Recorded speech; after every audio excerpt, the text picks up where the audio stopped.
Señor, te agradecemos, papá, gracias por esta oportunidad que tenemos de estar en nuestra tercer clase de teología pastoral, hoy viendo un poco sobre la ética pastoral, sobre el pastoreo de Jesús. Qué importante que podamos seguir el ejemplo de Jesús, entender que ese es nuestro motivo principal, ese es nuestro enfoque, es nuestra referencia.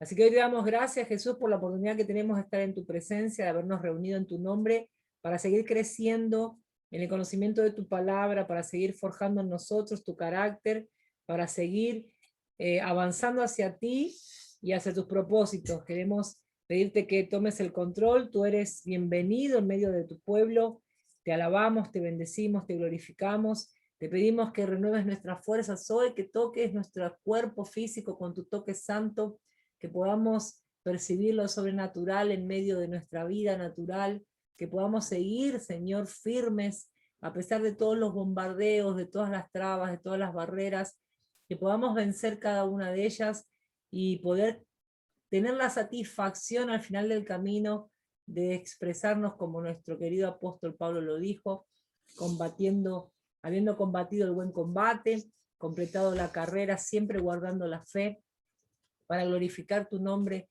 en todo lo que hagamos en este camino, Señor, en este peregrinaje por esta tierra. Te alabamos, Señor, te bendecimos, te pedimos que conduzcas esta clase de teología pastoral y que realmente tu nombre sea glorificado. Bueno, los puntos que nosotros estuvimos viendo, repasamos hasta la clase pasada, en este nuevo apunte que tenemos, el pastor, su vocación, carácter y vida personal, y en estos 15 puntos yo me voy a detener en... ¿Dónde está? Los voy a leer todos. Su familia, el pastor y su familia, el pastor, su congregación, el pastor y su equipo, el pastor, la visitación y el evangelismo, el pastor y las misiones, el pastor, su ministerio público, el pastor, el promotor de cambios, el pastor y su prédica, el pastor como un intérprete, el pastor un dispensacionalista, nunca me sale de una esa palabra, el pastor un moralista, ahí me voy a detener en el 12, el pastor un consejero familiar, su visión y sus metas, y la mayordomía financiera. Yo había contado 4 sábados, pero en julio tenemos uno más. Uno más. El último sábado vamos a cerrar con la mayordomía financiera, ¿ok? Son puntos realmente muy importantes, muy, pero muy importantes, todos ellos, pero bueno, los animo a que estén pasando tiempo, el tiempo que tengan de ocio, que a veces nos escasea, pero que se hagan tiempo, que se hagan tiempo de calidad para poder estar leyendo, para poder estar creciendo, para poder estar avanzando. Es un material bastante rico. La semana pasada Seba me hablaba al respecto de algunas cosas que había leído en la parte del pastor y su familia, y que no pensó por ahí que iba a tocar ciertos puntos, y sí, es bastante completo y es muy importante que podamos conocer todas las áreas que tocan la vida pastoral, y cómo realmente necesitamos conocerlas, y ser conscientes de las responsabilidades que tenemos en todas las áreas, desde adentro de casa como familia, hacia afuera nuestro ministerio público, y cómo es importante que no descuidemos nada, ¿no? De eso, inclusive la cuestión de la mayordomía financiera, que es esto de ser buenos administradores de las cosas del reino, ¿no? Tener ese compromiso de estar eligiendo siempre hacer lo correcto, de tener mucho cuidado con lo que hacemos con las cosas de papá, y poder estar en paz sabiendo que estamos haciendo lo correcto. Siempre, elijamos siempre hacer lo correcto. Eso es lo mejor que podemos hacer. Y esto no significa que seamos perfectos, nunca los vamos a hacer. Pero sí que en la medida de que enfrentemos cada situación, podamos hacer un balance, orar cuando no sabemos qué hacer o qué decidir, que lo consultemos siempre con el Señor, Él siempre nos va a dar la respuesta correcta. Amén. Amén. Entonces ahora voy a poner el screen del apunte.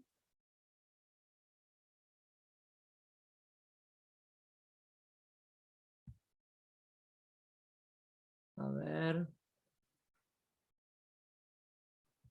El sábado que viene es Ahí está. 31. El sábado que viene es 31, ese sería el último. Amén. Ahí está Elita dejando un mensaje, consultarle qué pasó, que no respondió la llamada. Bueno, ahí estamos entonces. El pastor un moralista. Y vamos a pasar a la lectura. Dice, la ética cristiana trata de lo que es moralmente correcto e incorrecto. Según la ley divina, la autoridad bíblica revela los principios sobre los cuales debemos decidir lo que es bueno y lo que es malo. El juicio humano, guiado por el Espíritu Santo, aplica los principios de las Escrituras, por analogía a las situaciones que no se tratan explícitamente en la Biblia. Esto es que muchas veces ustedes no van a encontrar explícitamente la situación que están viviendo, ahí reproducida, como para decir, bueno, acá está pasando acá en la Biblia y Jesús en ese momento hizo tal cosa, o los apóstoles lo resolvieron de esa manera. Pero sí, el consumir palabra va a ir incorporando en ustedes la verdad y realmente nuestra mente es transformada. Me acuerdo que en una ocasión yo realmente no sabía qué hacer, qué decidir hacer, cómo resolver una situación, y me puse a orar y me puse a leer la Biblia y me puse a buscar en la palabra a ver si el Señor me orientaba, y me acuerdo que fue impresionante y muy impactante para mí la respuesta de Dios en medio de la oración. Él me decía, yo ya te enseñé qué hacer. Era como que la palabra ya estaba en mí. Entonces, delante de una situación, ahora yo no podía correr o quedarme como muleta todo el tiempo a esto de consultar la Biblia, porque la palabra ya estaba en mí, entonces ya me había dado la capacidad. Lo que Dios me estaba diciendo es, vos ya sabés qué hacer, porque ya aprendiste la palabra, eso ya lo sabés resolver. Entonces me paré, me sentí un poco choqueada con eso, y entonces volví a pensar en la situación, y entonces empecé a hacer un balance delante de esta situación. ¿Qué es lo correcto hacer? El Señor me hablaba de esto, de entrenar a nuestra mente a hacer lo correcto, de entrenar nuestra vida a estar eligiendo hacer lo correcto. A veces no sabemos qué hacer porque nos falta instrucción, pero a veces no sabemos qué hacer porque no analizamos la situación que estamos viviendo. Entonces, delante de una situación, obviamente que hay que llevarla a la luz de la palabra, y cuando no tenés la respuesta inmediata, ponerla en oración, pero sí estar analizando y evaluando la situación razonablemente, porque hay cosas que son lógicas, hay cosas que caen de cajón que las tenés que hacer de una manera. Entonces, no hace falta estar haciendo una campaña de oración para que Dios te responda, porque vos sabés la respuesta. La Biblia nos enseña a hacer lo correcto. Entonces, a veces es solo evaluar la situación y decir, bueno, delante de esto, ¿qué sería lo correcto hacer? Y entonces fluye sola la respuesta. Entonces, dice que no es explícitamente, no lo vamos a encontrar, pero dentro del marco significativo, el Espíritu Santo, controlado por las Escrituras, que nos fueron dadas por el Espíritu Santo, esa respuesta viene. Volviendo al trecho, ¿no? El estudioso de la ética cristiana buscará todos los hechos pertinentes a la materia en cuestión, pero reconocerá la necesidad de interpretar esos hechos con una mente renovada por el Espíritu Santo y dentro de un marco significativo, controlado por las Escrituras que nos fueron dadas por el Espíritu Santo. No es materia de ética evangélica, referencias personales, ni los sentimientos, sino obligaciones absolutas que gobiernan la conciencia. La conciencia es una parte de la imagen de Dios en el hombre, y fue otorgada a toda la humanidad. Es innata, y si bien está expuesta a la influencia divina, también lo está a otras influencias.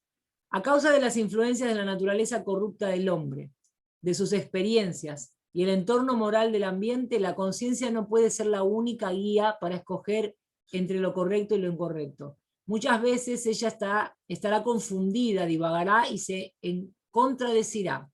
No cabe duda que la existencia de la conciencia comprueba al hombre que existen lo bueno y lo malo, lo correcto y lo incorrecto, mostrando la obra de la ley escrita en sus corazones, dando testimonio su conciencia acusándoles o defendiéndoles sus razonamientos.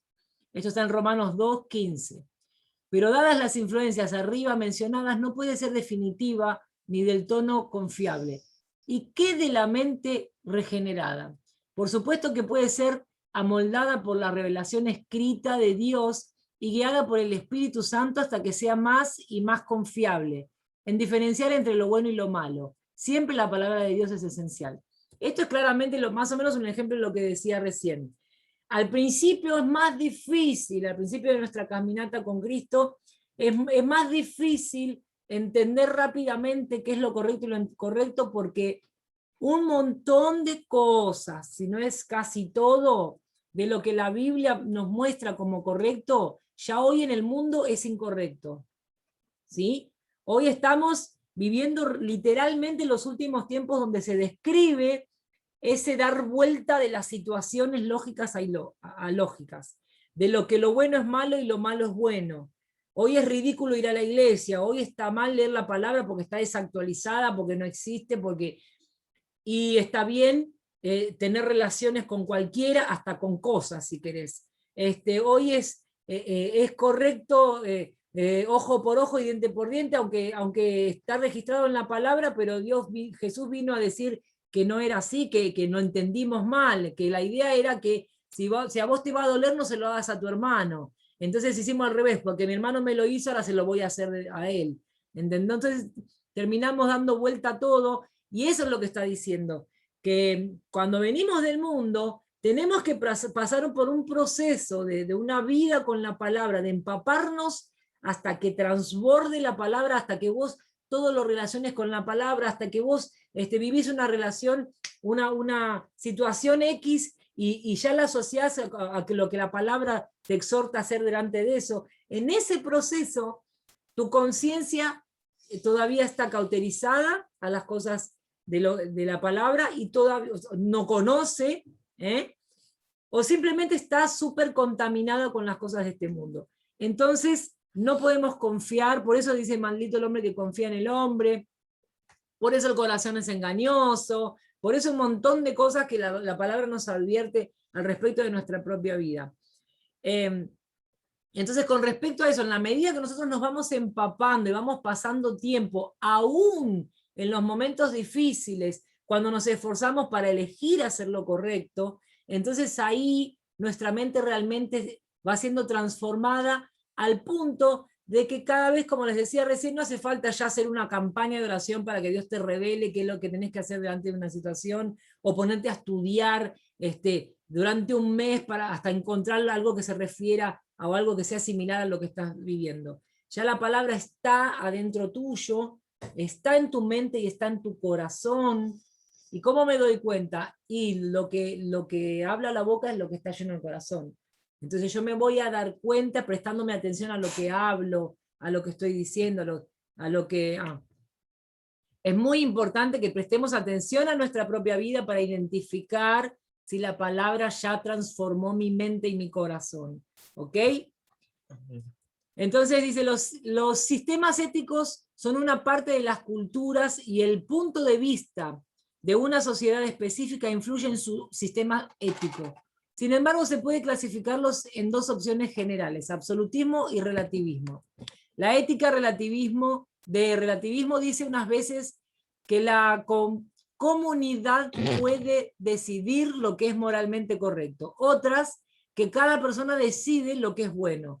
Y aún puede decir que es imposible distinguir lo bueno de lo malo. Hay muchas teorías en el mundo. El factor determinante del relativismo es el pensar humanista. Dios no tiene nada que ver con la decisión. No hay una ley fuera de la raza humana por la cual podamos juzgar lo que sea correcto y lo que sea incorrecto. Se van a encontrar con gente que les meta discusión porque piensa de esta manera. Para muchos, lo correcto es lo que trae placer, o lo que resulta en el mayor bien para el mayor número, o lo que parece ser bueno en sí. El cristiano abraza la posición de una ética absolutista que mantiene que lo correcto es lo que Dios manda. Y punto. Y punto. Y punto. Las obligaciones morales tienen su origen en la naturaleza y la voluntad de Dios. Dios se ha revelado en la naturaleza, Romanos 1, 19 y 20, y 2, 12, 15. Y en la palabra escrita y viva, Romanos 2, 18 y 3, 1. Actos morales que reflejan la naturaleza de Dios son buenos. ¿Ok? En razón, o sea, nuestra ética se fundamenta en la palabra de Dios, en lo que Dios dice al respecto de cada cosa. Fuera de eso, y es mundano, es humano. Entonces es imperfecto y es deformado. Nosotros todavía estamos reconstruyendo la imagen que el mundo deformó de Dios en nosotros. Entonces lo que la reconstruye es el contacto con el mismo Dios. Y el contacto con el mismo Dios empieza por la palabra. A medida que yo me empapo de la palabra, esa ética me reconstruye su imagen, me conduce a la vida de oración y me conduce a la vida de consagración. Hoy algunos soldados me preguntaron, ¿cuánto tiempo nos queda de ayuno? Un mes más, aguanten porque vamos por un mes más. El razonamiento humano, la tradición eclesiástica, las ciencias naturales y sociales o la cultura circundante pueden contribuir a las decisiones morales, pero la palabra de Dios es la autoridad final. La única base segura para las opciones morales es la revelación sobrenatural. Me está extendiendo el tiempo ahora del Zoom. Bueno, los mandatos de la revelación sobrenatural de la palabra de Dios. Esto de la revelación es muy importante, lo decíamos hoy en el Mateando, acabo de extender el tiempo. Lo más importante es esto de que yo pase tiempo con él, no es solamente la palabra y no es solamente la oración. Yo necesito ir fusionando todo lo que la palabra me va enseñando. Esto incluye la oración, esto incluye la consagración, como veníamos diciendo, y esto incluye el practicar, el poner en práctica lo que la palabra me enseña. ¿Sí? Es ahí donde realmente mi conciencia se va siendo transformada por el poder de esa palabra de Dios penetrada en mí. Los mandatos, promesas y principios de conducta del Antiguo Testamento nos revelan la voluntad de Dios para su pueblo en todas las edades. Cristo cumplió la ley ceremonial y sacó a la luz el significado último y perfecto de la ley moral. El Sermón del Monte es su clarificación. Para el que no había entendido un montón de cosas en este sermón, Jesús las explica porque los propios fariseos, los saduceos, la gente que conocía la palabra lo usaba para su propio interés. Entonces Jesús lo arranca de raíz el concepto equivocado y reconstruye el concepto de la palabra para la gente. Entonces dice que en el Sermón del Monte su clarificación, profundizando y extendiendo la aplicación de la ley como regla de la conducta cristiana. De manera que cualquiera que quebrante uno de estos mandamientos muy pequeños y así enseña a los hombres, muy pequeño será llamado en el reino de los cielos. Mateo 5:19. Además de estas declaraciones de los principios morales de Dios, las Escrituras contienen muchos ejemplos prácticos de su aplicación en la conducta individual, la cual se alaba o se condena. Lo que habla acá es al respecto de lo que realmente nosotros, o sea, la ética nace en la práctica de ella, no en yo aplico la ética solamente en los demás. La realidad es que Dios nos dice que debemos cada cual cargar su propia cruz.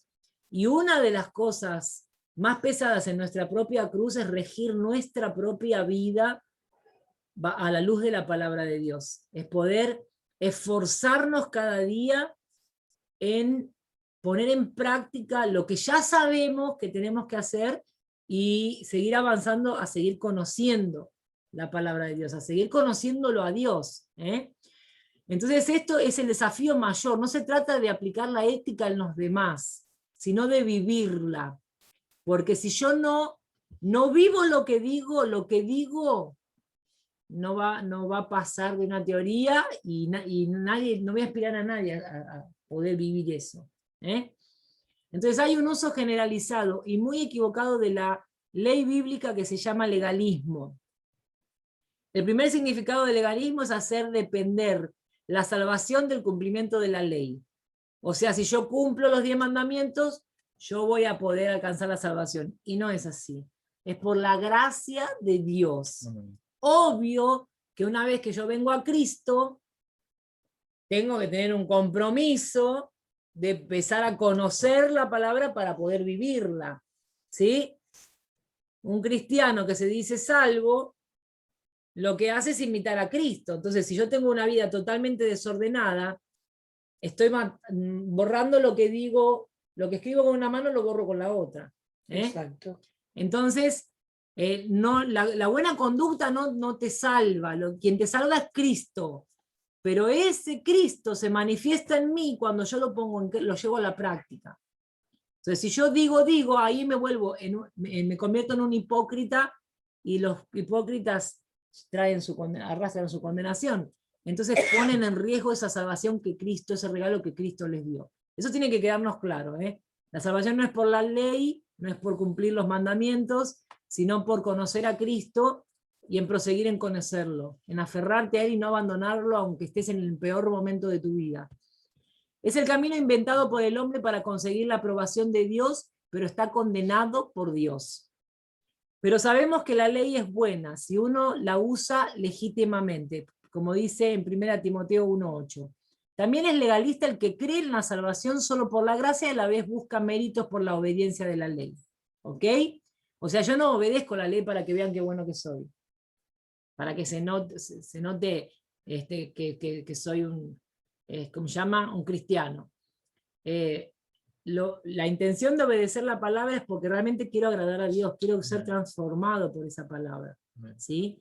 Que se note la luz de Cristo, que se note Cristo en mí, no a ver qué lindo que soy yo, o cuán bueno me convertí, no, que se note Cristo.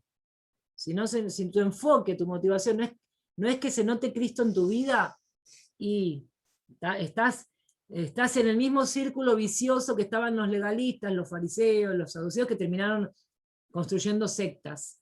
Entonces el enfoque no es nuestra propia vida, sino el dador de la vida, y aquel que se sacrificó para que nosotros hoy tengamos vida. También es legalista el que cree entonces en la salvación por la gracia y busca los méritos por la obediencia de la ley. Por otro lado, si basamos nuestras decisiones morales en lo que van a pensar los hombres buscando nuestra propia gloria, también nos volvemos legalistas. O si procuramos obedecer la ley confiando en nosotros mismos, igualmente somos legalistas.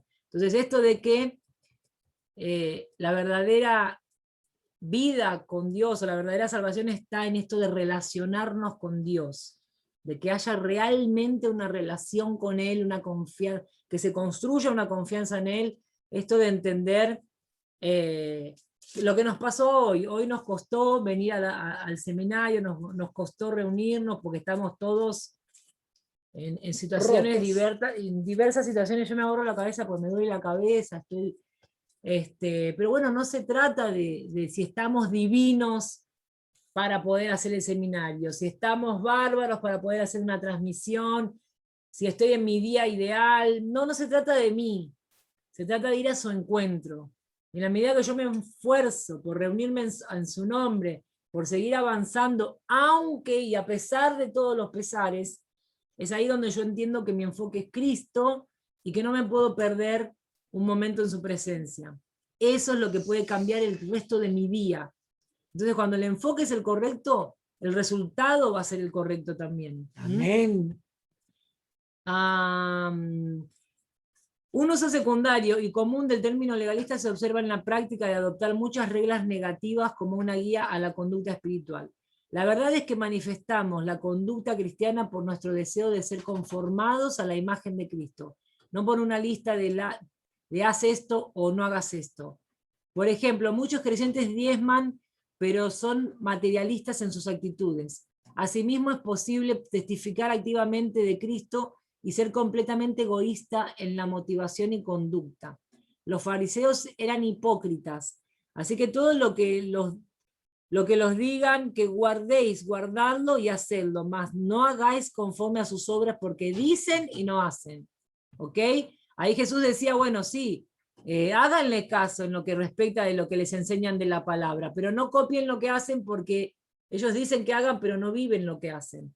Entonces, lo conforme a lo que Dios dejó escrito y nos hizo llegar, eso síganlo, aunque se los predique quien se los predique. Verifiquen que sea palabra de Dios, ocúpense en estar seguros que es palabra de Dios. pero no copien de las personas, de sea quien sea, aún de sus propios líderes, los defectos. Traten de resaltar las virtudes y gócense en eso, y copien las cosas buenas, como decía Pablo, imiten de mí lo que yo imito de Cristo, lo que hace bien, lo que edifica, no se enfoquen en los errores que yo tengo, en las cosas que por ahí a mí me cuesta resolver, enfóquense en lo que estoy consiguiendo hacer en Cristo. Entonces lo que yo les predico, visualícenlo como testimonio en lo que yo estoy consiguiendo aplicar y lo que estoy avanzando, y mis errores traten de relevarlos, traten de enfocarse en Cristo. Esa era la idea de la enseñanza.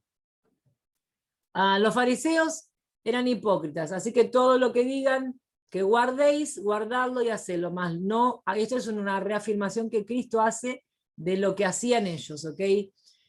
Las autoridades humanas son establecidas por Dios. Romanos 13:1 lo deja registrado, y tienen derecho divino para legislar y hacer cumplir la ley.